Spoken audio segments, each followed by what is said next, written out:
Assalamualaikum warahmatullahi wabarakatuh.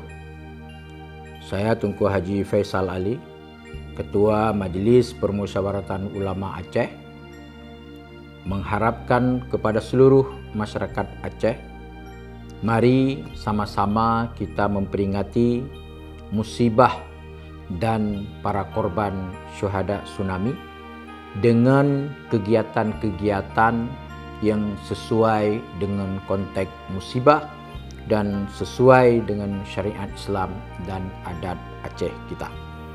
Mari semuanya kita berdoa kepada para syuhada tsunami dan melakukan ziarah kepada kuburan-kuburan baik yang sifatnya massal ataupun yang bukan, untuk menjadi pembelajaran bagi kita dan berdoa kepada Allah agar para syuhada tsunami diberikan tempat yang layak di sisi Allah Subhanahu wa taala.